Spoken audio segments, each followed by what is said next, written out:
لا إله إلا الله محمد رسول الله. لا إله إلا الله محمد رسول الله. لا إله إلا الله محمد رسول الله. لا إله إلا الله محمد رسول الله.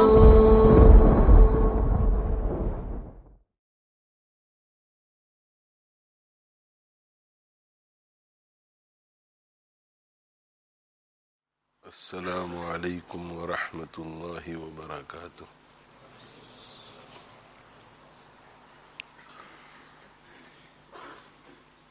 الحمد للہ نحمده ونستعینه ونستغفره ونؤمن به ونتوکل علیہ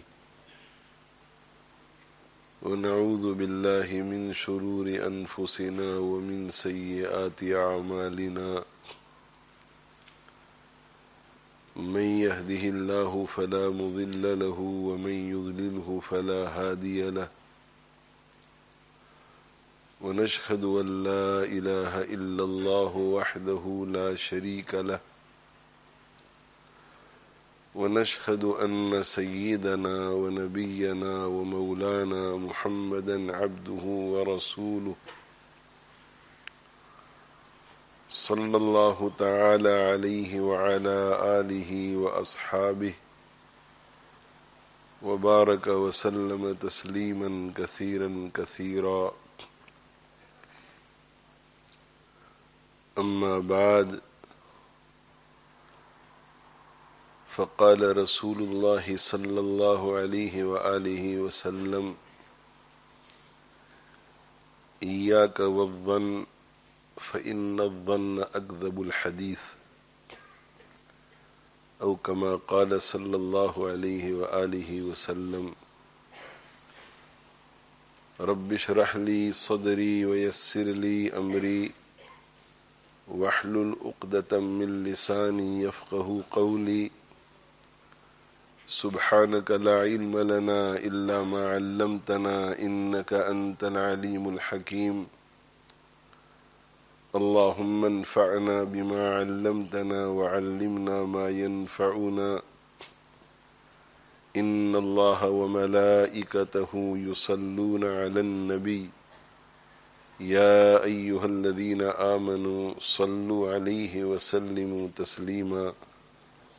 اللهم صل وسلم وبارك على سيدنا ومولانا محمد وعلى آله وأصحابه وأتباعه وأزواجه وذرياته.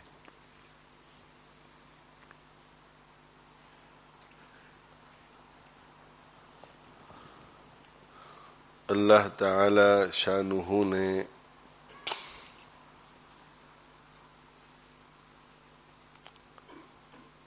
ہمیں آخرت کی تیاری کے لیے ایک ایسی جگہ میں بھیجا ہے جہاں ہمیں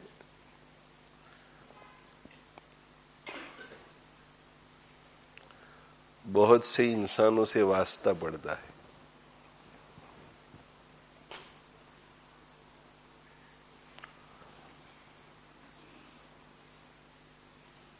ہم سب سے بالکلیہ الگ تھلگ ہو کر زندگی نہیں گزار سکتے.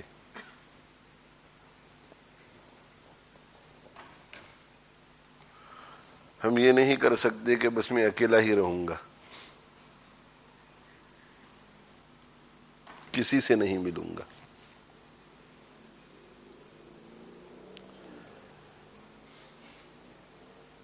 اس لیے کہ اللہ تعالی شانہ نے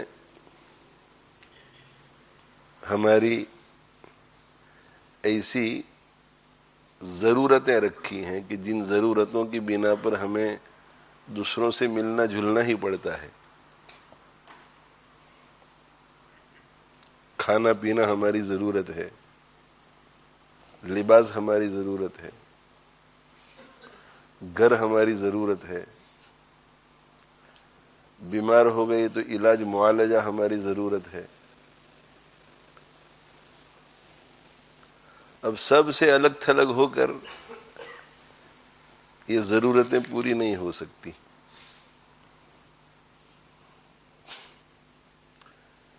اس لیے ہمیں شریعت مطہرہ نے یہ تعلیم دی ہے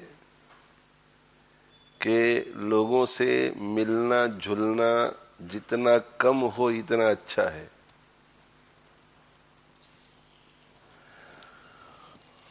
بالکلیہ ہمیں روک نہیں دیا کہ لوگوں سے ملنا جلنا جائز نہیں ہے، ملنے جلنے کی اجازت ہی نہیں ہے، اکیلے اکیلے رہو، اس لیے کہ یہ فطرت کے خلاف ہے.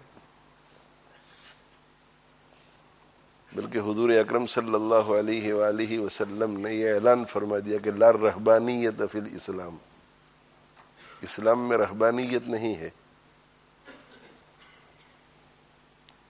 کہ آپ سب کو چھوڑ چھاڑ کر کسی غار میں جا کر کے بس جاؤ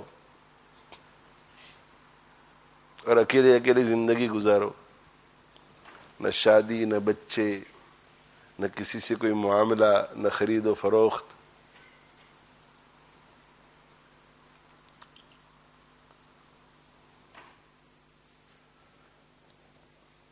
تو ایک دوسرے کے ساتھ جب ہم ملتے جلتے ہیں تو اس کے اچھے اثرات بھی مرتب ہوتے ہیں اور برے بھی.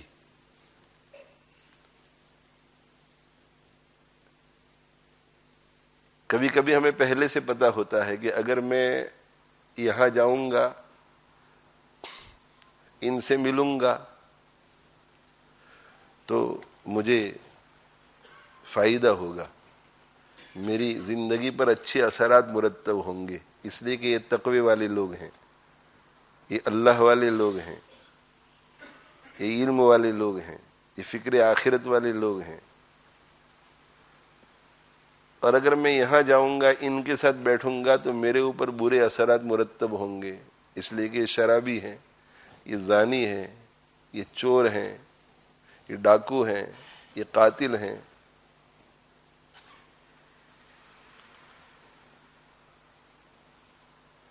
تو جہاں یقین ہے فائدے کا وہاں تو جانا چاہیے. وہاں تو شریعت مطہرہ ہمیں انکریج کرتی ہے، ہماری ہمت افزائی کرتی ہے کہ ایسے لوگوں کے پاس جا کر بیٹھنا چاہیے جن کے پاس بیٹھنے سے دینی فائدہ ہوتا ہے، علمی فائدہ ہوتا ہے، روحانی فائدہ ہوتا ہے.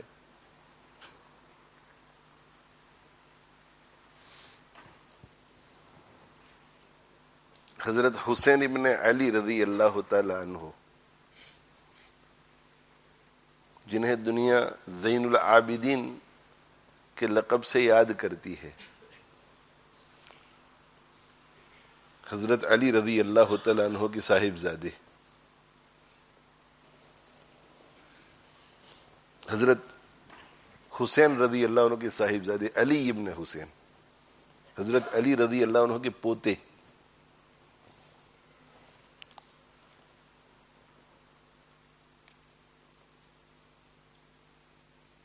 یہ حضرت زید ابن اسلم رحمہ اللہ تعالی کی مجلس میں جایا کرتے تھے. ابھی علی ابن حسین رحمہ اللہ تعالی، زین العابدین رحمہ اللہ تعالی، یہ تو بہت اونچے خاندان کے ہیں. حضرت فاطمۃ الزہرا رضی اللہ تعالی عنہا کے پوتے، حضرت علی رضی اللہ عنہ کے پوتے.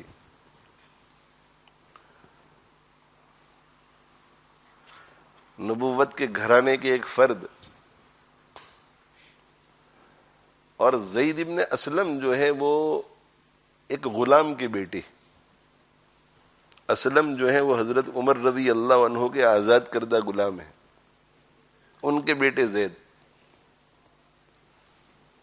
تو ان کے پاس ان کا آنا جانا رہتا تھا. تو کسی نے ان سے کہا کہ آپ اتنے اونچے نسب سے تعلق رکھتے ہیں اور ایک غلام کی مجلس میں جا کر بیٹھتے ہیں. تو انہوں نے کہا کہ اس میں کیا حرج ہے، آدمی کو ایسے شخص کے پاس جا کر بیٹھنا چاہیے جس سے اس کو نفع پہنچے. یہ نہیں دیکھنا چاہیے کہ کالا ہے یا گورا، غلام ہے یا آزاد، اونچے خاندان کا ہے یا نیچے خاندان کا. آدمی کو یہ دیکھنا چاہیے کہ اس کے پاس بیٹھنے سے مجھے نفع ہوگا یا نہیں، مجھے علمی نفع ہوگا یا نہیں، روحانی نفع ہوگا یا نہیں. بس یہ دیکھے. ان کے پاس بیٹھنے سے میرا علم بڑھتا ہے، ان کے پاس بیٹھنے سے میرا عمل بڑھتا ہے، ان کے پاس بیٹھنے سے دونوں چیزیں بڑھتی ہیں. تو وہاں شریعت آپ کو یہ نہیں کہتی کہ جب آپ کو یقین ہو جائے، اطمینان ہو جائے، ظن غالب ہو جائے، تجربہ آپ کو بتائے کہ وہاں جانے سے ہمیں دینی نفع ہوتا ہے، تو شریعت یہ نہیں کہتی کہ تمہارے لیے ایسی مجلسوں میں جانے سے بہتر یہ ہے کہ گھر میں بیٹھے رہیں.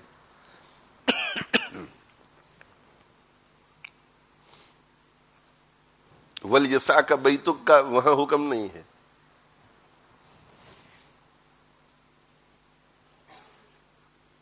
کہ تمہیں تمہارا گھر سموئے رکھے، نہیں، جاؤ اور فائدہ اٹھاؤ.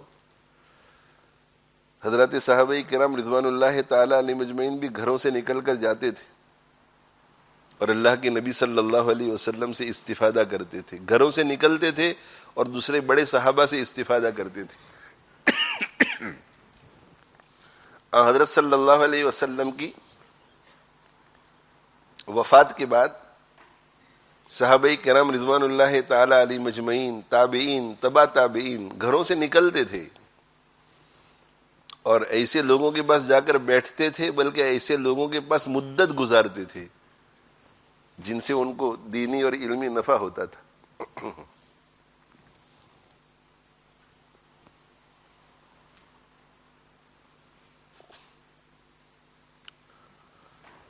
اللہ اکبر کبیرہ.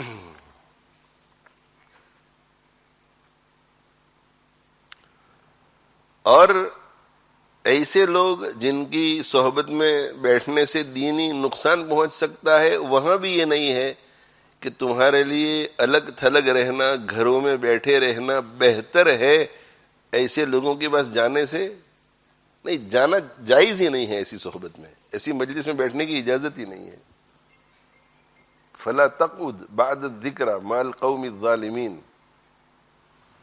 مت بیٹھے ہو ایسے لوگوں کے ساتھ. یہ بہتر ہے اور یہ اس سے نہیں، کم درجہ، یہ جائز ہی نہیں ہے.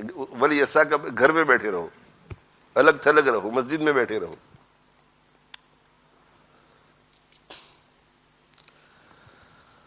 اور جن لوگوں کے بارے میں پتہ نہیں چلتا کہ ان کے ساتھ گھلنے ملنے سے دینی نفع ہوگا یا دینی نقصان، وہاں یہ حکم ہے کہ ضرورت پڑے تو ان سے ملو، ضرورت نہ پڑے تو وَلْيَسَعْ کا بَيْتُ، گھر میں بیٹھے رہنا بہتر ہے. اس لیے کہ آپ کو معلوم ہی نہیں ہے کہ یہ اچھا آدمی ہے یا برا، اس کی صحبت سے مجھے پازیٹو فائدہ ہونے والا ہے یا نیگیٹو کوئی نقصان پہنچنے والا ہے. تو جب پتہ نہیں تو رسک نہیں لینی چاہیے، آپ دور رہو. تو شریعت مطہرہ نے گھلنے ملنے سے ہمیں ڈسکریج ضرور کیا ہے. خطرے میں نہیں پڑنے کا، خطرے میں نہیں پڑنے کا، احساس برتری کا شکار نہیں رہنے کا، سپیریورٹی کمپلیکس کا شکار نہیں رہنے کا کہ مجھے کسی کی صحبت نقصان نہیں پہنچا سکتی، مجھے کسی کی الٹی سیدھی گفتگو نقصان نہیں پہنچا سکتی. یہ سپیریورٹی کمپلیکس میں نہیں رہنے کا کہ کسی غلط اور باطل عقائد اور نظریات کے حامل کی گفتگو سن کر میرے ایمان میں کوئی خلل واقع نہیں ہوگا. اس احساس برتری میں نہیں رہنے کا کہ کسی باطل عقائد اور باطل نظریات والے کی لٹریچر کو پڑھنے سے مجھے کوئی اثر نہیں ہوگا. ایسے بہت لوگ ہیں جو باطل عقائد اور باطل نظریات کے حامل، ایسے لوگوں کی باتوں کو سن کر اور ایسے لوگوں کی باتوں کو پڑھ کر ہو گئے.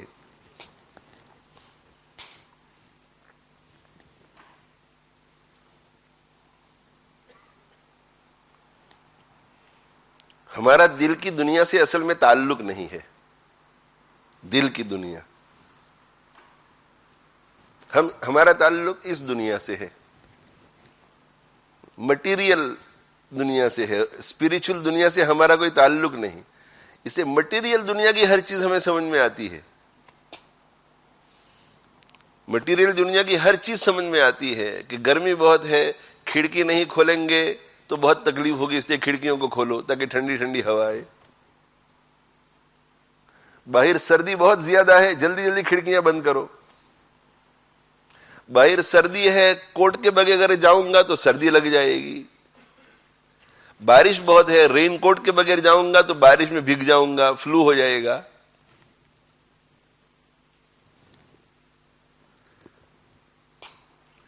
ٹینک میں پیٹرول نہیں بھرایا پورا، راستے میں گاڑی رک جائے گی.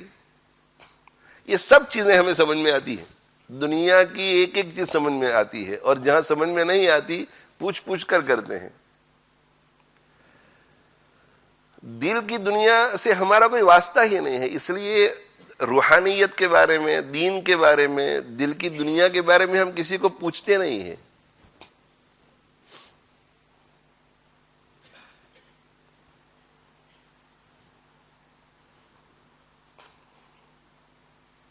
جیسے یہ دو آنکھیں ہیں، یہ دو آنکھیں، ان دو آنکھوں سے ہمیں نظر آتا ہے، اور یہ دو آنکھیں بالکل ٹھیک ٹھاک اور درست ہوتی ہے تو ہمیں نظر آتا ہے.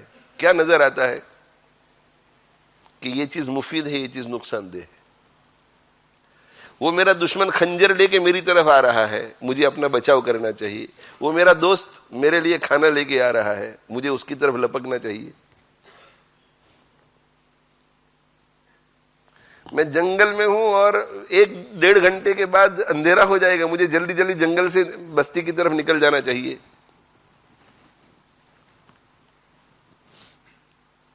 سب کچھ ہمیں سمجھ میں آتا ہے دنیاوی اعتبار سے.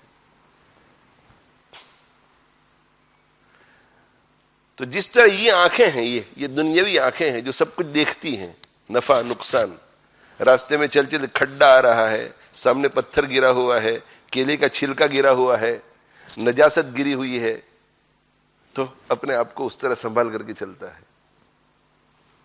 اب یہی آنکھیں دھیرے دھیرے جواب دینے لگی. کوئی بیماری ہو جاوے، اللہ ہم سب کی حفاظت فرماوے. میرے حاجی صاحب رحمۃ اللہ علیہ فرماتے تھے کہ بیٹا، اللہ تعالی شانہ سے ایمان کی اور اعضاء کی سلامت کے لیے دعا کیا کرو کہ اللہ مجھے ایمان کی سلامتی عطا فرما اور میرے اعضاء کی سلامتی عطا فرما. بھئی پوری دنیا میں پرابلم لوگوں کو ہے تو کس چیز کے ہیں؟ اس کا ہارٹ کمزور ہو گیا ہے، ہارٹ اٹیک ہوا تھا، انجائنا ہوا تھا، اس کا گردہ کڈنی فیل ہو رہی ہے، شوگر کی وجہ سے آنکھوں کی بینائی جا رہی ہے کہ نہیں، گھٹنوں میں تکلیف ہے، ہاتھوں میں تکلیف ہے، سر میں ہمیشہ سر میں درد رہتا ہے. اعضاء کی سلامتی نہیں ہے. اعضاء کی سلامتی سے دنیاوی زندگی بڑی خوشگوار رہتی ہے، اعضاء کی سلامتی سے، اور ایمان کی سلامتی سے دنیا اور آخرت دونوں خوشگوار رہتی ہیں. تو آنکھیں جواب دینے لگی، آنکھیں جواب دینے لگی. اب اسے کہیں باہر جانے کی ضرورت پڑتی ہے اور اسے یہ احساس ہوتا ہے کہ میں جس جگہ پہ جا رہا ہوں وہاں بھلائی بھی ہو سکتی ہے اور برائی بھی ہو سکتی ہے، خطرہ بھی ہے. ایک تو ہے نا کہ آپ کو یقین ہے کہ میں میلبورن روڈ سے میئر روڈ تک جانا چاہتا ہوں اور لیسٹر میں اس علاقے کے اندر بہت امن ہے اور میں یہ لکڑی کے سہارے سے میں اکیلا بھی پہنچ جاؤں گا. وہ نہیں، جہاں خطرہ ہو اکیلا نہیں جائے گا، وہ یہ کہے گا کہ بھئی میرے ساتھ کسی کو کر دو. کیوں؟ اس لیے کہ میری آنکھیں صحیح غلط میں تمیز نہیں کر پاتی، شر اور خیر میں تمیز نہیں کر پاتی، دوست دشمن میں تمیز نہیں کر پاتی. پہلے کرتی تھی تو مجھے کسی کی ضرورت نہیں پڑتی تھی. تو جیسے یہ دو آنکھیں ہیں نا، یہ ظاہر کی دو آنکھیں، اسی طرح دل کی بھی آنکھیں ہیں، دل کی آنکھیں ہیں. یہ جو مادی دنیا ہے اسے یہ دو آنکھیں دیکھتی ہے، اور جو روحانی دنیا ہے اسے دیکھتی ہے یہ دو آنکھیں، دل کی آنکھیں. دل کی آنکھ جو ہے وہ اندھیرے میں ہوتی ہے، آنکھیں صحیح سالم ہو مگر اندھیرے میں ہوتی ہے، یا دل کی آنکھیں اندھی ہے۔ اللہ تعالیٰ شانہ کیا ارشاد فرماتے ہیں کفار مکہ اور مشرکین مکہ کے بارے میں، لہم قلوب لا یفقہون بہا ولہم اعین لا یبصرون بہا ولہم آذان لا یسمعون بہا، ان کے پاس دل ہیں مگر دل جو ہے وہ دل اور دماغ کا رشتہ ساتھ ہوتا ہے، دل اور دماغ دونوں آپس میں جڑے ہوئے ہوتے ہیں، تو ان کے پاس دل ہے، یعنی دل دماغ ہے مگر یہ دل دماغ سوچنے کی طاقت نہیں رکھتے۔ تو کہ ابو جہل سوچنے کی طاقت نہیں رکھتا تھا، ابو لہب سوچنے کی طاقت نہیں رکھتا تھا، مسلمانوں اور اسلام کے خلاف ساری سازشیں کون کرتا تھا؟ ان میں سوچنے کی طاقت نہیں تھی۔ ان کے پاس دل دماغ ہے جو سوچ نہیں سکتے، سوچنے کی صلاحیت نہیں رکھتے۔ اس کا مطلب یہ ہے کہ یہ دل دماغ جس کا تعلق دنیا سے ہے اس میں تو سوچنے کی صلاحیت رکھتے ہیں، لیکن دل دماغ جس سے روحانیت کو سمجھنا چاہیے اس کو سمجھنے کی صلاحیت نہیں رکھتے یہ دل دماغ، اس لیے کہ اندر اندھیرا ہے، اور اندھیرے میں ذہین سے ذہین آدمی کی عقل بھی کام نہیں کرے گی۔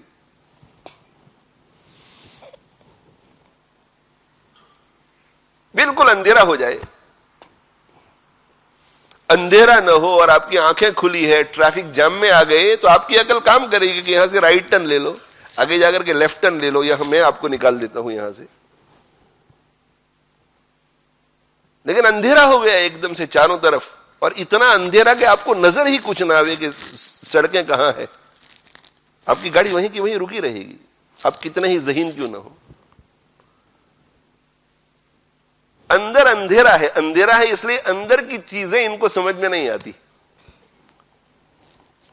وَلَهُمْ أَعْيُنٌ لَا يُبْصِرُونَ، ان کے لیے ان کے پاس آنکھیں ہیں، اندر دل میں آنکھیں اللہ نے سب کو دی ہے، مگر ان کی آنکھیں ایسی ہیں جو دیکھ نہیں پاتی۔ وَلَهُمْ آذَانٌ لَا يَسْمَعُونَ بِهَا، ان کے کان ہیں اندر مگر یہ کان وہ ہیں جو سن نہیں پاتے۔ اس کا کیا مطلب ہے؟ اس کا مطلب یہ کہ جب سنتے ہیں کوئی بات، سنتے ہیں تو ایک کان سے سن کر دوسرے کان سے نکل جاتی ہے، یہ بات اندر جاتی ہی نہیں، دل میں اترتی نہیں، دل میں اترتی نہیں، کچھ نظر نہیں آتا ان کو، جو کچھ سنتے ہیں اس پر غور کرتے ہیں تو بھی سمجھ میں نہیں آتا، وہ صحیح راہ سمجھ میں نہیں آتا۔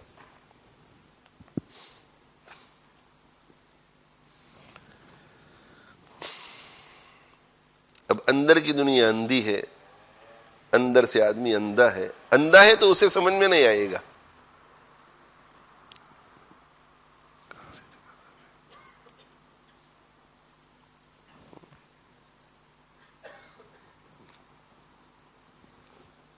اندر تو ہم لوگ دل کی دنیا سے ناواقف ہیں، اس لیے کہ ہمیں اندر کی چیزیں نظر ہی نہیں آتی۔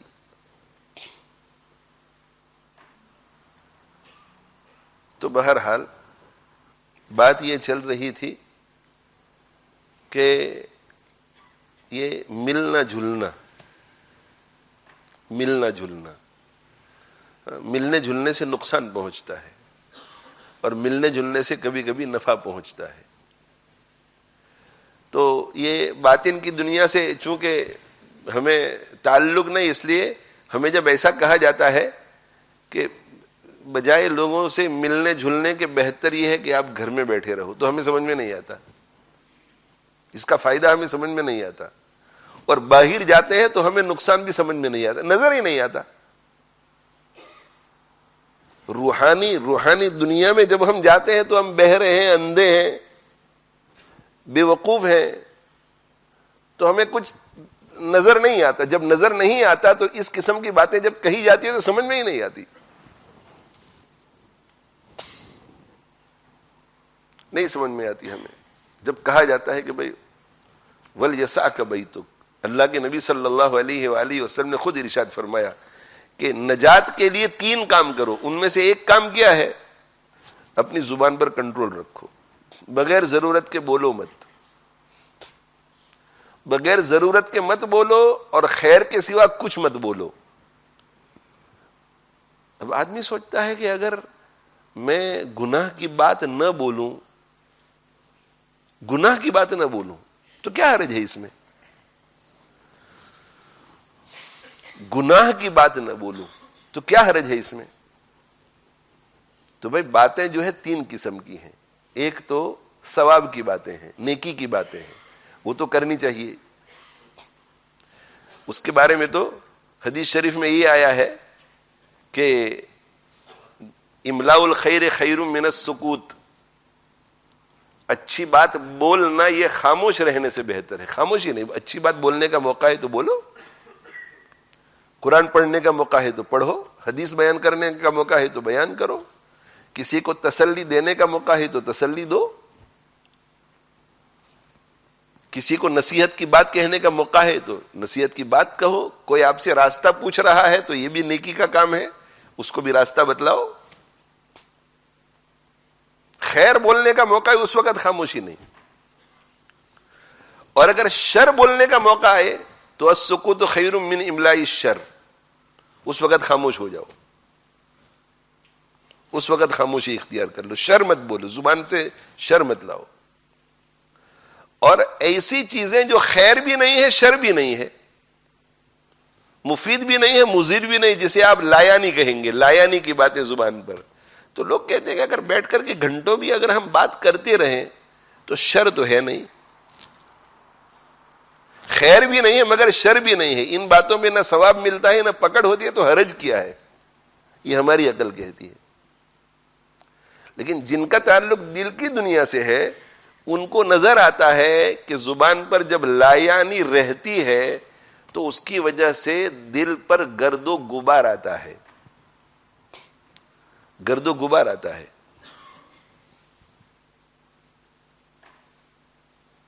گرد و غبار آتا ہے.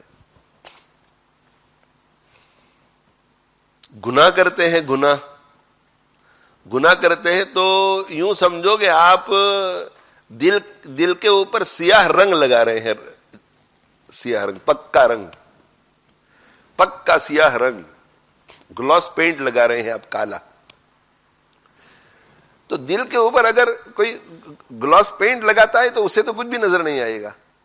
ایک دھبا ہو گیا، دوسرا دھبا ہو گیا، تیسرا دھبا ہو گیا، چوتھا دھبا ہو گیا، پانچواں دھبا ہو گیا، چھٹا دھبا ہو گیا، توبہ بھی نہیں کر رہے ہیں. یہ دھبے جو ہے یہ گلاس پینٹ ہے. اور دل جب پورا کا پورا دھبوں سے بھر جاتا ہے اور کالا ہو جاتا ہے تو کلا بل ران علی قلوبہم ما کانوا یکسبون. اللہ تعالیٰ شانہ ارشاد فرماتے ہیں کہ ان کے کرتوتوں کی وجہ سے ان کے دلوں کے اوپر زنگ چڑھ گیا ہے، رسٹ آ گیا ہے دل کے اوپر.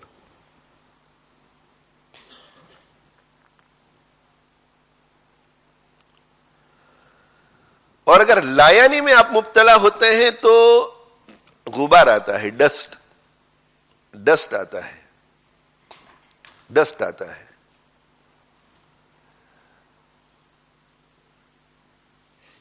تو ایک میرر کو لے لیجئے، آپ ایک آئینے کو لے لیجئے اور آئینے کے اوپر گلاس پینٹ لگا دیجئے. آئینہ کام کرے گا اپنا؟ اس میں شکل نظر آئے گی؟ نہیں آئے گی. دوسرے آئینے کو کسی ایسی جگہ پر جہاں غبار اڑ رہا ہے رکھ دیجئے، 2 مہینے تک، 3 مہینے تک. 2 مہینے 3 مہینے کے بعد جب اس کے اوپر غبار چڑھ جاوے پورا، اور پھر اس میں اپنی شکل دیکھنے کی کوشش کیجئے، شکل نظر آئے گی؟ نظر نہیں آئے گی. دونوں کا انجام ایک جیسا ہے. گناہ سے بھی باطن میں اندھیرا پیدا ہو جاتا ہے، لایانی سے بھی باطن میں اندھیرا پیدا ہو جاتا ہے. فرق یہ ہے کہ گناہ میں باطن میں اندھیرا جلدی پیدا ہو جاتا ہے، لایانی سے دیر سے.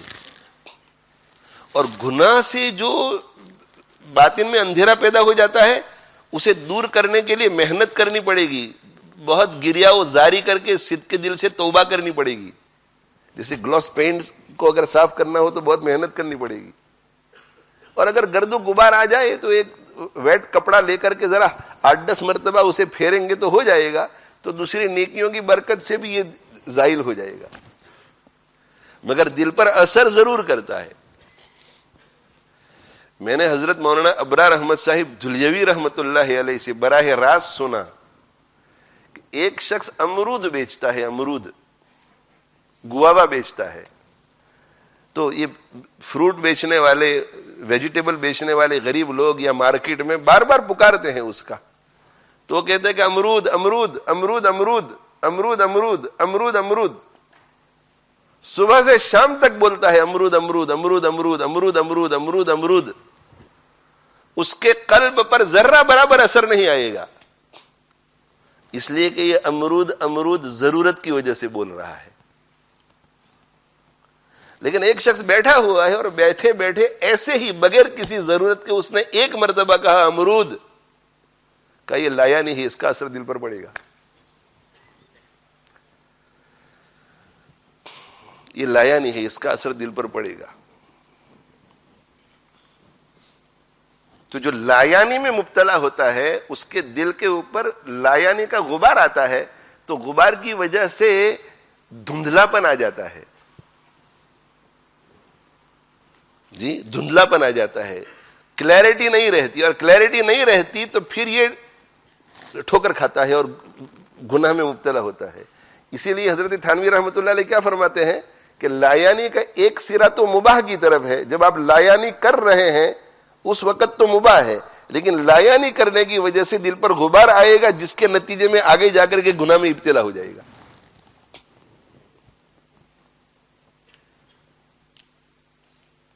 تو یہ دل کی دنیا میں کیا ہو رہا ہے، چونکہ اس سے ہم واقف نہیں، ہمیں نظر نہیں آتا۔ یہ بڑے بڑے حضرات جو ہمیں بتلاتے ہیں کتاب اللہ سنت رسول صلی اللہ علیہ وسلم سے جو باتیں ہمیں سمجھ میں آتی ہیں، اور اس کی تشریح کرنے والوں کی تشریح سے جو ہمیں سمجھ میں باتیں آتی ہیں، وہ اس لیے کہ ان کی دیکھی ہوئی چیزیں ہیں، اس لیے کہ ان کا دل روشن، وہ روشن ضمیر تھے، روشن ضمیر تھی، تو اندر کیا ہو رہا ہے ان کو سب نظر آتا تھا۔ تو ان کی زبان سے بھی کبھی کبھی لایانی صادر ہو جاتی تھی تو ان کو نظر آتا تھا، اس لیے وہ احتیاط کرنے لگے کہ اوہ لایانی کا تو یہ اثر ہوتا ہے۔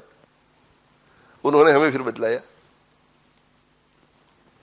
اس لیے میرے بھائیوں، اہل اللہ، اللہ والے لوگ، اللہ کے متقی بندے، اللہ کے برگزیدہ بندے، جن لوگوں نے اس میں اپنے آپ کو کھپایا ہے، ان کی باتوں پہ بھروسہ رکھو، اعتماد رکھو، اور اعتماد رکھ کر ان کی باتوں پہ عمل کرو۔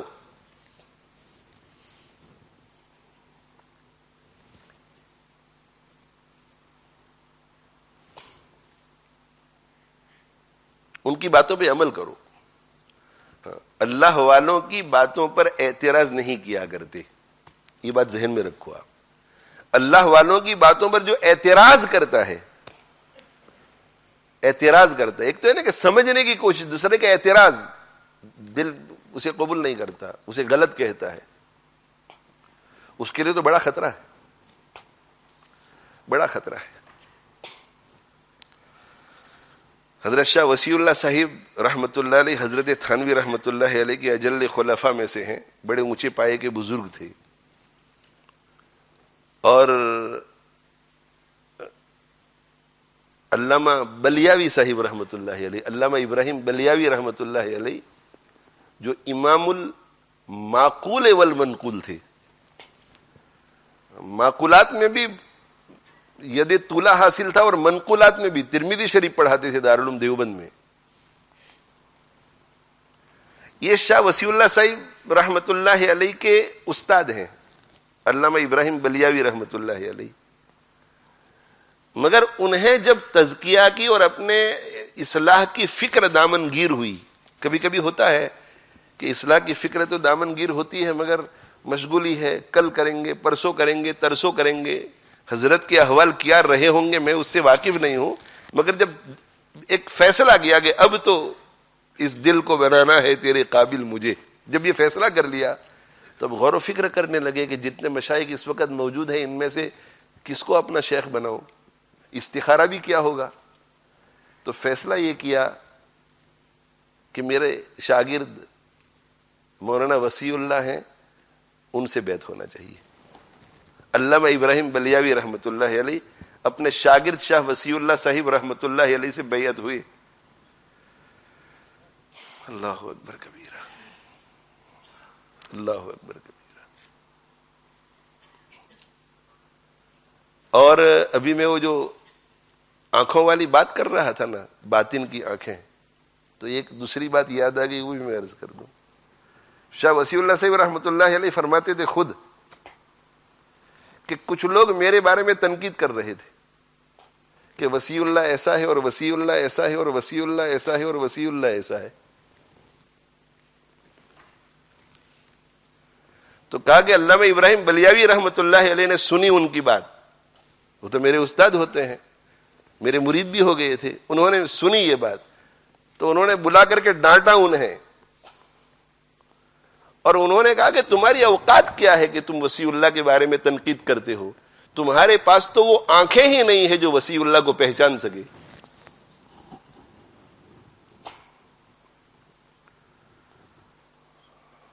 وسیع اللہ کا تمہیں جو عمل غلط نظر آ رہا ہے وہ اس وجہ سے ہے کہ تم اس دنیا سے واقف نہیں ہے.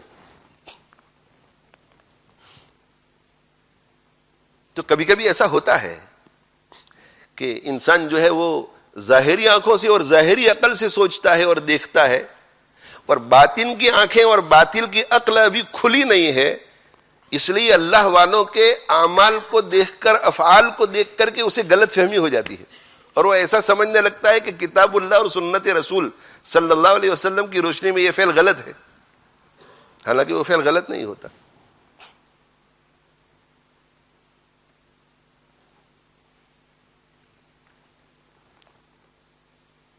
تو حضرت نے فرمایا کہ وسیع اللہ کی آنکھیں اور وسیع اللہ کی فہم و فراست، اور تمہاری آنکھیں، تمہاری فہم و فراست اس قابل بھی نہیں ہے کہ وہ اس کو سمجھ سکے.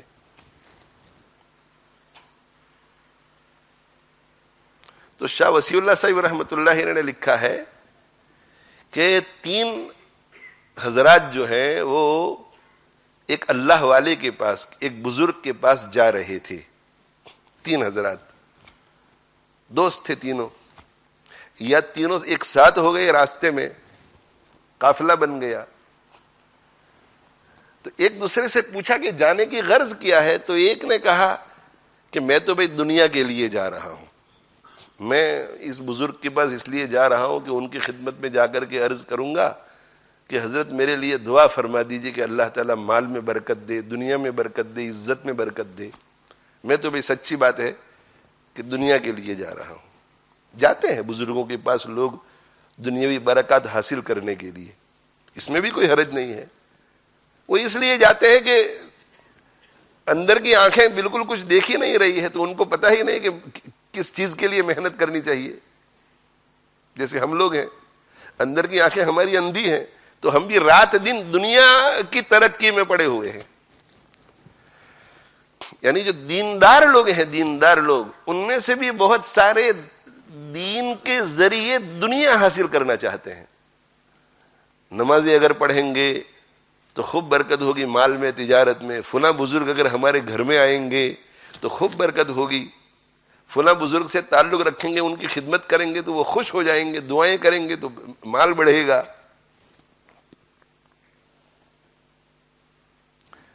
تو باطن سے تو ہمیں کوئی تعلق ہی نہیں ہے. دوسرے نے کہا کہ بھائی میرا تو علمی شغل ہے، اس لیے میں تو علمی سوال پوچھنے کے لیے جا رہا ہوں. ان کو سوالات پوچھوں گا. اب سوالات تو آدمی 2 طرح سے پوچھنے کے لیے جاتا ہے. ایک تواضع کے ساتھ جاتا ہے کہ ان کے پاس میرے بنسبت علم زیادہ ہے، اس لیے یہ 2-3 الجھنیں مجھے ہیں تو میں پوچھنے کے لیے جا رہا ہوں. اور دوسرا خود احساس برتری کا شکار ہے کہ لوگ بہت بات کرتے ہیں کہ شاہ وسیع اللہ کے پاس بہت علم ہے، میں دکھاتا ہوں کہ کیا علم ہے. جا کر کے میں ایسے سوال کروں گا کہ جواب بھی نہیں دے سکیں گے. اب دیکھو یہ اعتراض ہو گیا، یہ تنقید ہو گئی.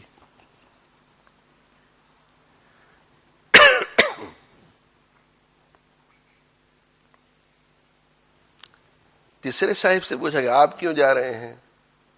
تو کہا کہ میں تو بھائی ان سے روحانیت حاصل کرنے کے لیے جا رہا ہوں. یہ تینوں وہاں پہنچے. اب جیسے میں نے پہلے عرض کیا کہ باطن کی آنکھیں کبھی کبھی تو بہت روشن ہوتی ہے، اور جب بہت روشن ہوتی ہے تو اللہ جل جلالہ وعم نوالہ ان آنکھوں سے وہ چیزیں بھی دکھلا دیتے ہیں جو عام طور پہ نظر نہیں آتی.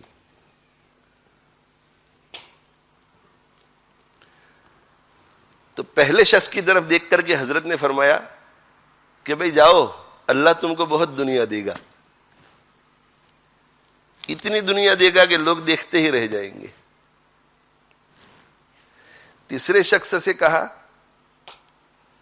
کہ جاؤ، انشاءاللہ اللہ تم کو اتنی روحانیت دے گا کہ ایک وقت وہ آئے گا کہ تم اپنی زبان سے یہ کہو گے کہ میرا قدم اس وقت کے تمام اولیاء کی گردن پر ہے.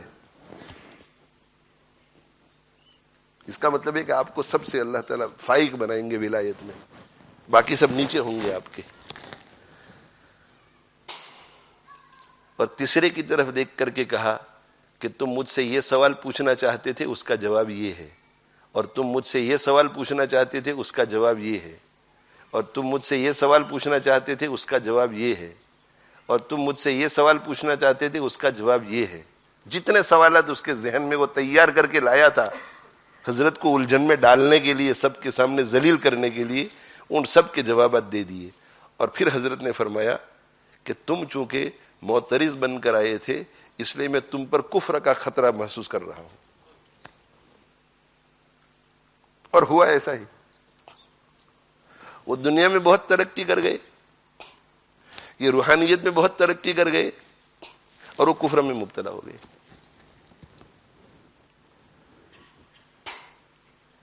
اس لیے اہل اللہ پر اعتراض مت کرو. اگر کوئی بات سمجھ میں نہ آئے تو ایسا اپنے آپ کو سمجھاؤ کہ یہ مجھے سمجھ میں نہیں آ رہا ہے،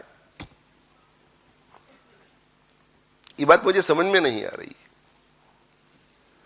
جی دنیا میں ایسی بہت باتیں ہوتی ہے کہ ہم کچھ سمجھتے ہیں، ہوتی کچھ اور ہے. دیکھو یہ آنکھیں جو ہے، آنکھوں کے اندر جو دیکھنے کی صلاحیت اور قوت ہے، یہ ان لمیٹڈ نہیں ہے، لمیٹڈ ہے. یہ لا محدود نہیں ہے، محدود ہے. ایسا نہیں کہ یہاں سے میں بیٹھ کر تا حد نظر دیکھ سکتا ہوں. اسی لیے جب ہم آپٹیشن کے پاس جاتے ہیں تو کیا ہوتا ہے، پہلی لائن پڑھ لی، دوسری لائن پڑھ لی، تیسری لائن پڑھ لی، چوتھی لائن پڑھ لی، پانچویں لائن پہ رک گئے. معلوم ہوا کہ کوئی حد ہے اس کی. جی سننے کا بھی یہی حال ہے، سننے کا بھی یہی حال ہے. وہاں دروازے کے پاس سے کوئی کچھ کہے تو آپ کہیں گے کہ نہیں سنائی دیتا، وہ اور زور سے بولتا ہے، آپ کہیں گے نہیں سنائی دیتا، وہ اور زور سے بولتا ہے، آپ کہیں گے نہیں سنائی دیتا، وہ 10 قدم آگے بڑھتا ہے، اب آپ کو سنائی دیتا ہے. معلوم ہوا کہ یہ آپ کی لمٹ ہے. کسی نے ایئر فریشنر یہاں چھاٹا، اے ٹی ایم میں جو شخص کھڑا ہے اسے نہیں اس کی خوشبو آئے گی، اس لیے کہ ایک لمٹ ہے. سر سے لے کر پیر تک آپ مجھے ایک چیز ایسی بتاؤ جو جس کی لمٹ نہ ہو. ایک چیز بتاؤ مجھے. ہر چیز کی ایک لمٹ ہوتی ہے. جب انسان کے جسم میں سر سے لے کر پیر تک ہر چیز کی لمٹ ہے تو پھر عقل کی لمٹ کیوں نہیں ہوتی؟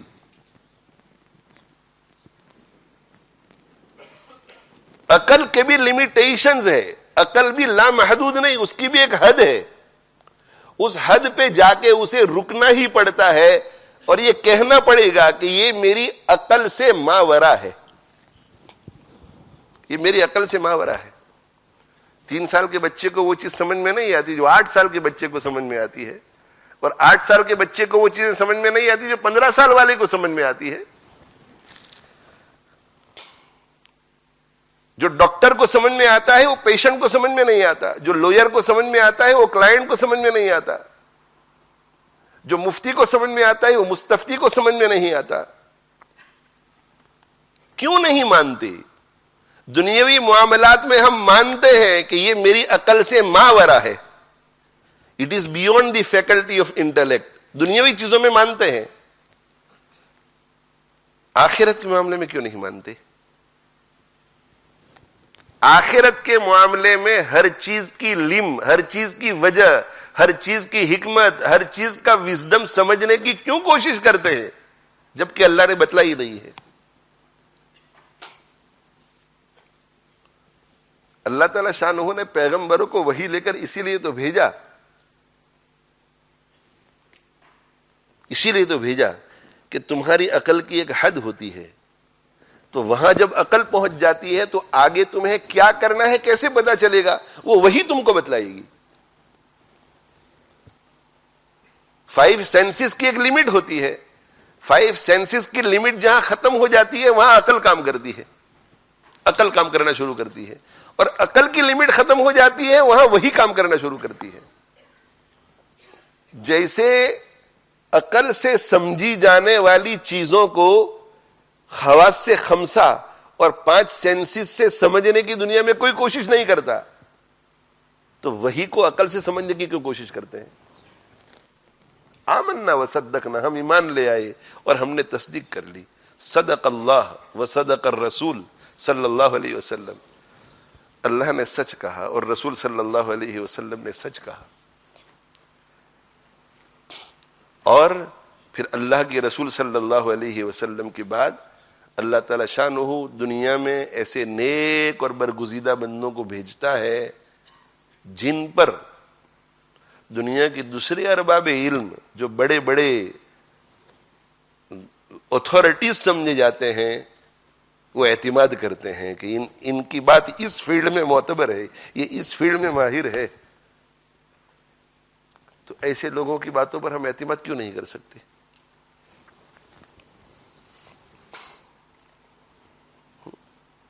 اور جو حسن ظن کے بارے میں کچھ بات عرض کرنا چاہتا تھا اس کے لیے وقت نہیں رہا، تو اس میں ضمناً یہ بیان کر دوں کہ اللہ والوں کے بارے میں کبھی بھی اعتراض مت کرو، اللہ والوں کے بارے میں کبھی بھی تنقید مت کرو، بہت بڑا خطرہ ہے، بہت بڑا خطرہ۔ اور عام لوگوں کے بارے میں بھی حسن ظن رکھو، بینیفٹ آف ڈاؤٹ دو، عام لوگوں کے ساتھ بھی۔ کسی کو پب میں سے نکلتے ہوئے آپ نے دیکھا، فوراً یہ فیصلہ مت کر لو کہ یہ شراب پینے کے لیے گیا تھا، اس کے لیے ایکسکیوز ڈھونڈو کہ ہو سکتا ہے کہ اس کے رشتہ داروں میں سے اس کا پڑوسی کوئی اندر گیا ہوا ہوگا اور ایمرجنسی میں اس کو بلانے کے لیے بھیجا ہو کہ جاؤ بھائی ان کو ذرا یہ پیغام دے کر کے آؤ۔ مسجد کے پاس سے کوئی گزر رہا ہے اور آپ نے دیکھا کہ بھائی یہ نماز کا وقت ہو رہا ہے اور یہ جا رہے ہیں کہیں، یہ کہاں جا رہے ہیں اس وقت؟ نمازی نہیں ہے یہ، نہیں، ایسا نہیں کہ انہوں نے گھر میں نماز پڑھ لی ہوگی، کہیں اپوائنٹمنٹ ہوگا، یا زوال ابھی ہو رہا ہے تو ان کا کہیں اپوائنٹمنٹ ہوگا، یہ بعد میں نماز پڑھ لیں گے، کوئی عذر ہوگا ان کا۔ اس لیے کہ ہمیشہ جو نظر آتا ہے وہ نہیں ہوتا، ہمیشہ ایسا نہیں ہوتا کہ وہ نظر آتا ہے وہ نہیں ہوتا۔ دلی میں ایک مجذوب رہتا تھا اور بار بار وہ ایک بات کہتا رہتا تھا، وہ کہتا تھا کہ تو میرا خدا نہیں اور میں تیرا بندہ نہیں، پھر میں تیرا حکم کیوں مانوں؟ تو میرا خدا نہیں اور میں تیرا بندہ نہیں، پھر میں تیرا حکم کیوں مانوں؟ اب جو بھی وہاں سے گزرے اور وہ سنے تو بڑے غصے میں لعنت بھیجے اس کے اوپر کہ تجھ پر لعنت ہو، کفریہ کلمہ بک رہا ہے۔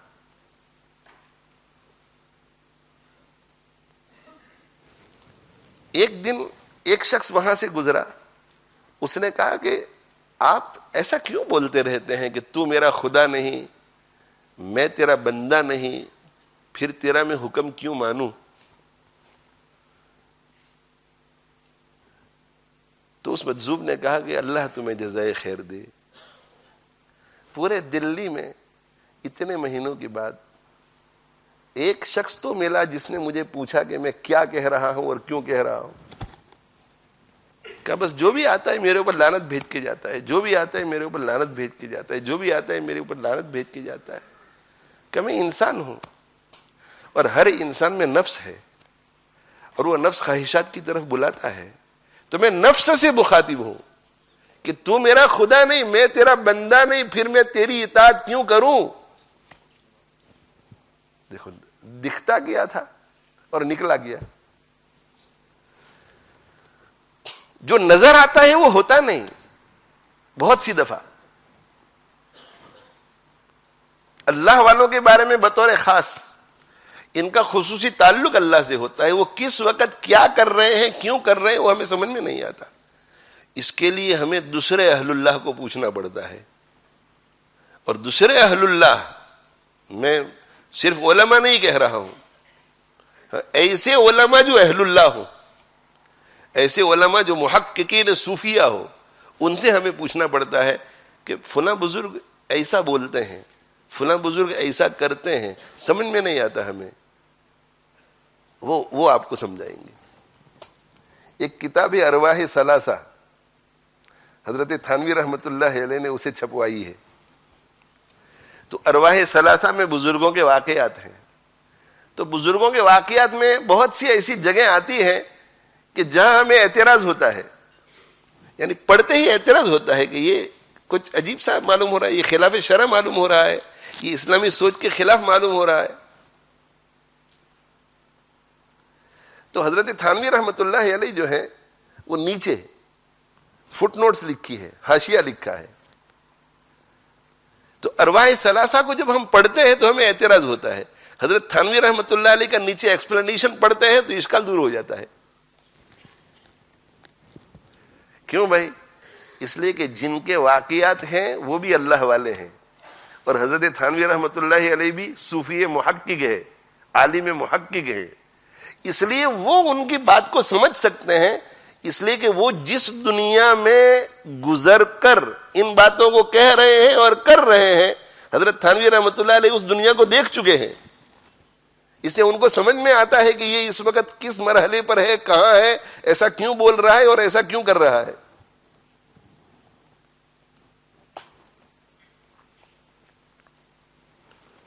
اس لیے بزرگوں کے اقوال اور بزرگوں کے افعال پر اعتراض نہیں.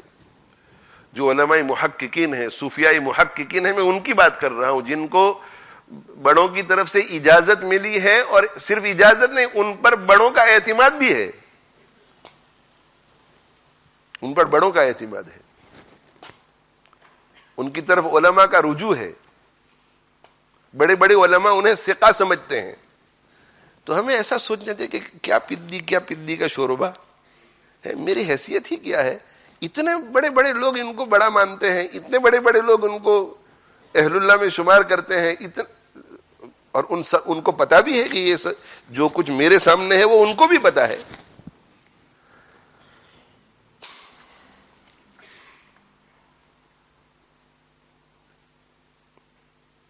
حضرت عمر رضی اللہ تعالیٰ عنہ کا واقعہ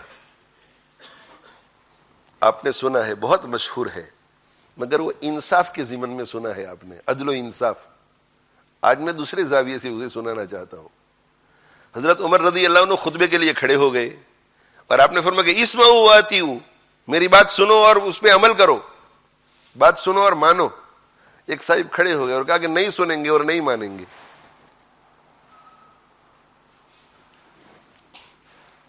جمہوریت جمہوریت جمہوریت, ڈیموکریسی ڈیموکریسی ڈیموکریسی, سن کے تھک جاتے ہیں.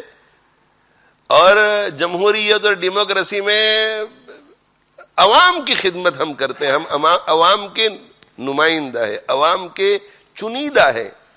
عوام ہمیں منتخب کر کے پارلیمنٹ کے ایوان میں بھیجتی ہے, اور ہم ان کے انٹرسٹس کے لیے وہاں فیصلے کرتے ہیں. کس ملک کا کون سا ایم پی عوام کے انٹرسٹ کو سامنے رکھ کر کے فیصلہ کرتا ہے؟ پی ایم ہو یا ایم پی ہو, سب اپنا خیال کرتے ہیں.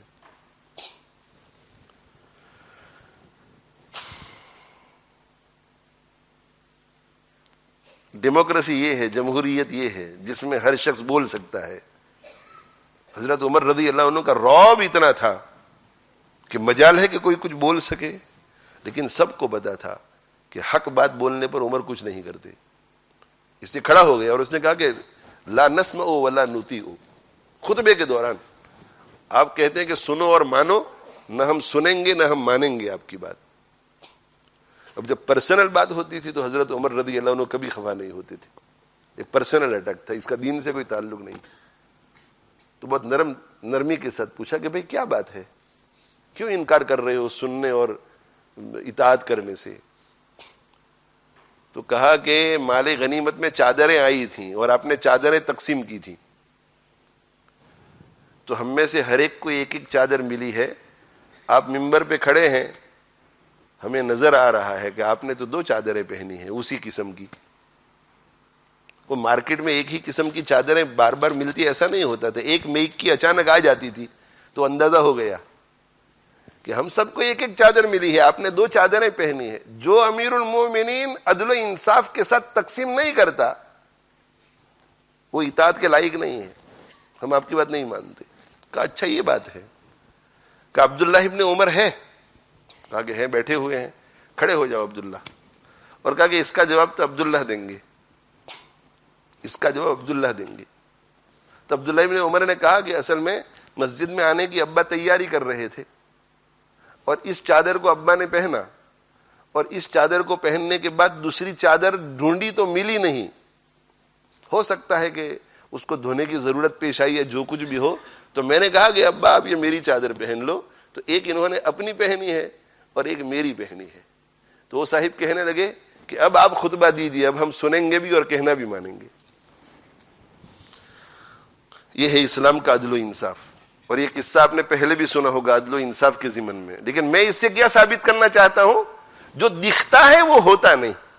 یہ نظر کیا آ رہا تھا کہ حضرت عمر رضی اللہ عنہ نے انصاف سے کام نہیں لیا ہے, انہوں نے 2 چادریں لے لی ہے. حقیقت نظر نہیں آئی اس صحابی کو. اعتراض صحیح تھا ان کا, لیکن حقیقت کے خلاف تھا.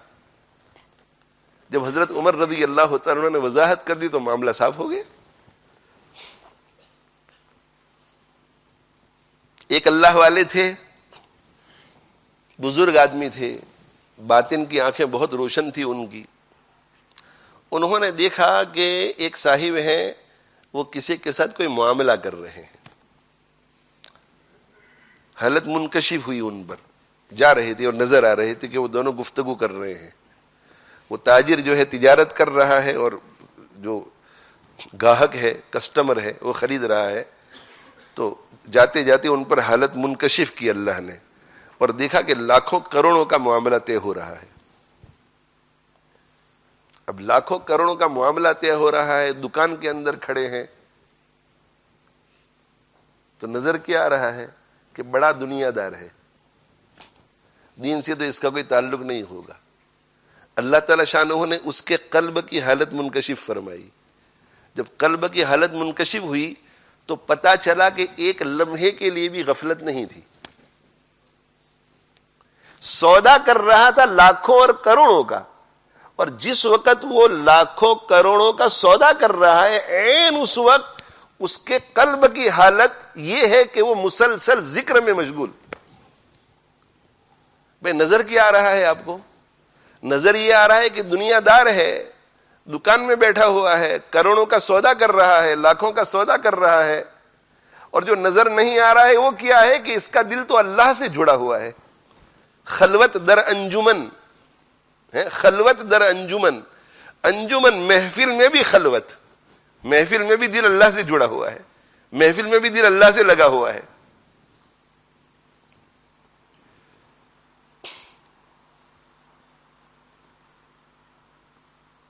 بس بھائی آج اسی پر میں اکتفا کرتا ہوں. جی ایک مضمون بدل گیا, جو مضمون بیان کرنا چاہتا تھا وہ مضمون بدل گیا. اللہ جل جلالہ وعم نوالہ نے ہمیں اس دنیا میں بھیجا, اور اس دنیا میں ہمیں ایک مقصد کے لیے بھیجا, عبادت.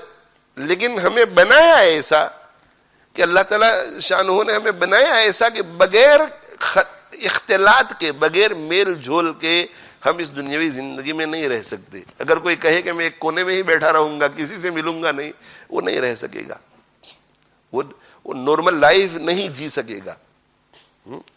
اور اللہ نے یہ زندگی ہمارے لیے ایسی اسی لیے بنائی کہ ایسی زندگی ہوگی تو آزمائش ہوگی نا. اور اللہ جل جلالہ وعم نوالہ نے بھوک رکھی تو اب کھانے کی تلاش ہے, پیاس رکھی پینے کی تلاش ہے, بدن کو ڈھانپنا ہے تو کپڑے, سردی گرمی تو چھت, اور پھر کھانے پینے کے نتیجے میں خواہشات ہوں گی, پیشاب کی خواہش ہوگی, پاخانے کی خواہش ہوگی, یہ تو خواہش ہے نا ساری. اور شہوت ابھرے گی تو مرد کو عورت کی، عورت کو مرد کی ضرورت پڑے گی. تو یہ اللہ نے بھیجا تو ہے دنیا میں عبادت کے لیے،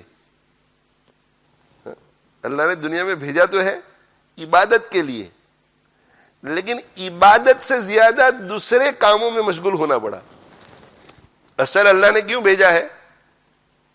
حضرت گنگوہی رحمۃ اللہ علیہ کے ایک مکتوب کا مضمون بہت پیارا یاد آ گیا. حضرت گنگوہی رحمۃ اللہ علیہ نے ایک مکتوب میں لکھا ہے کہ اللہ جل جلالہ وعم نوالہ نے بھیجا تھا دنیا میں عبادت کے لیے، لیکن ضرورتیں ایسی رکھی اللہ نے کہ عبادت کے لیے اکثر وقت وہ دے ہی نہیں سکتا. اگر کوئی چاہے کہ 24 آور میں سے 20 آورز میں اللہ کی عبادت میں لگا دوں اور 4 آورز دنیا کے لیے نہ، نہیں ہو سکتا. سونے کی ضرورت ہے، کھانے پینے کی ضرورت ہے، بیوی بچوں کو کی دیکھ بھال کی ضرورت ہے، ان کو ایجوکیشن دینا ہے، ان کو دینی تعلیم دینی ہے، تربیت کرنی ہے، بیمار ہو گیا تو ڈاکٹر کے پاس لے جانا ہے بھائی. اللہ نے پیدا کیا عبادت کے لیے. حضرت گنگوہی رحمۃ اللہ علیہ کی ایک مکتوب کا خلاصہ ہے، عبادت اللہ نے پیدا کیا کس کے لیے؟ عبادت کے لیے. عبادت کے لیے پیدا کیا، لیکن بنایا ایسا کہ ضرورتیں اتنی زیادہ ہو گئیں کہ اب عبادت کے لیے وقت کم اور دنیاوی کاموں میں کے لیے وقت زیادہ. حضرت فرماتے ہیں کہ اب 2 قسم کے لوگ ہیں. میں کچھ اپنے الفاظ بھی استعمال کروں گا حضرت کے مضمون کو بیان کرنے کے. حضرت فرماتے ہیں 2 قسم کے لوگ ہیں. ایک تو وہ جن کی دل کی آنکھیں اندھی ہیں، اور ایک وہ، یہ میں اپنے مضمون کے ساتھ جوڑنے کے لیے اصطلاحات استعمال کر رہا ہوں، اور ایک وہ جن کی دل کی آنکھیں کھلی ہوئی ہیں.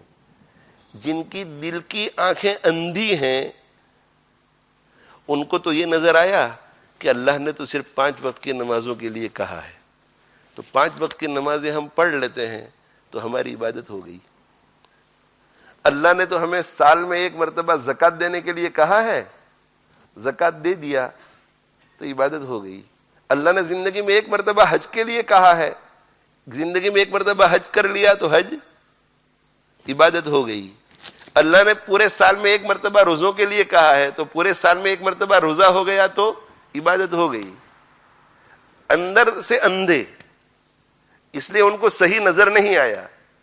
تو اللہ تعالیٰ شانہ نے ہماری رعایت کی کہ تمہارے دوسرے بہت سارے کام ہے، اس لیے جس مقصد کے لیے دنیا میں بھیج رہا ہوں عبادت، اس کو میں مختصر کر دوں گا تاکہ وہ تمہارے اوپر بوجھ نہ بن جائے.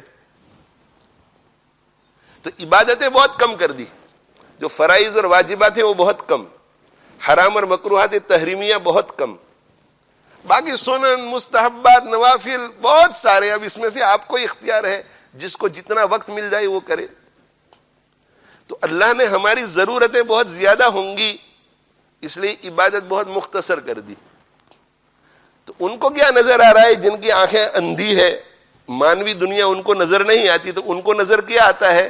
ان کو یہ ظاہری آنکھ ہے، تو ان کو مٹیریل دنیا نظر آتی ہے، اسپریچول دنیا نظر نہیں آتی. اس لیے وہ ایسا سمجھتے ہیں کہ بس یہ تھوڑے بہت کام کر لینے سے عبادت کی ذمہ داری تو ختم ہو گئی، اور باقی اوقات سونے میں گزارو راحت اور مزہ، کھانے پینے میں گزارو راحت اور مزہ. اس لیے کہ حرام اگر نہیں کھائیں گے تو کوئی حرج نہیں، اللہ ناراض نہیں ہوتا. تو وہ ایسا سمجھ بیٹھے کہ اللہ نے عبادت کے لیے بھیجا ہے، عبادتیں بہت کم رکھی ہیں اللہ نے، باقی اوقات مزے میں گزارو، مباح کے دائرے میں رہ کر مزے میں گزارو. یہ کن لوگوں نے فیصلہ کیا؟ جن کے پاس مٹیریل آنکھیں ہیں اور جن کے پاس روحانی آنکھیں ہیں، دل کی آنکھیں ہیں. انہوں نے اس نقطۂ نظر سے دیکھا کہ اللہ نے ہمیں دنیا میں بھیجا ہے عبادت کے لیے، مگر اس دنیا میں آئے تو دوسرے بہت سارے جھمیلے ہمارے ہو گئے. مگر وہ سارے جھمیلے ہمارے جو ہیں وہ اسی لیے ہیں کہ دل جمعی کے ساتھ عبادت کر سکے. جتنے بھی جھمیلے ہیں وہ جھمیلے کیوں ہیں؟ دل جمعی کے ساتھ عبادت کر سکیں. اللہ نے شادی کا ایک نظام رچایا ہمارے لیے، تو شادی کا نظام عیاشی کے لیے نہیں ہے، راحت پسندی کے لیے نہیں ہے، انجوائمنٹ کے لیے نہیں ہے. یہ اس لیے ہے کہ اگر ہم میاں بیوی کے تعلقات کو آپس میں کر لیں تو اس کے بعد عبادت آسان ہو جاتی ہے، ڈسٹریکشن کم ہو جاتا ہے. اس لیے ہے اللہ نے ہمیں کھانے کے لیے اس لیے کہا، پینے کے لیے اس لیے کہا کہ کھائیں گے پیئیں گے تو بدن میں طاقت ہوگی، بدن میں طاقت ہوگی تو اللہ کی عبادت کر سکیں گے. اب کھانے پینے کے لیے ہمیں کمانا پڑے گا تو اللہ نے حکم کر دیا کہ کماؤ. اب یہ کمانا اس لیے ہے کہ تاکہ خوراک جمع ہو سکے، خوراک جمع ہو سکے تو ہم پیٹ بھر سکے. کمانا اس لیے ہے کہ پیسے آئیں تو پیسے کے ذریعے ہم کپڑے خریدیں تو کپڑے سے ہم اپنی حفاظت کر سکیں اس بدن کی ٹھنڈی سے، گرمی سے. اور ہم سو اس لیے رہے ہیں کہ سوئیں گے نہیں تو اللہ نے جس مقصد کے لیے پیدا کیا ہے اس مقصد کو ہم پورا نہیں کر سکیں گے. تو جو دنیا کی آنکھوں سے دیکھتے ہیں ان کا 5 سے 10% عبادت میں جاتا ہے، باقی 95 سے 90% عیاشی میں گزر جاتا ہے. اور جن کو روحانی آنکھیں ملی ہیں وہ عبادت بھی کرتے ہیں اور یہ دوسرے دنیا کے سارے کام اس عبادت کے لیے تیار ہونے کے لیے کرتے ہیں. تو ان کی پوری زندگی جو ہے وہ عبادت میں گزر جاتی ہے.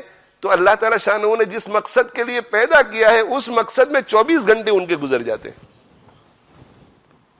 اس لیے کہ بندہ 24 آورز نماز میں نہیں گزار سکتا، تلاوت میں نہیں گزار سکتا، رکوع میں نہیں گزار سکتا، طواف میں نہیں گزار سکتا پوری زندگی. اسے تو کھانا بھی ہے، پینا بھی ہے. تو اللہ نے پیدا کیا عبادت کے لیے، عبادت کے لیے پیدا کیا، مگر دنیاوی جھمیلے لگا دیے اس کے ساتھ. اب اکثر وقت اس میں چلا جائے گا تو عبادت تو اس کی بہت تھوڑی ہوگی.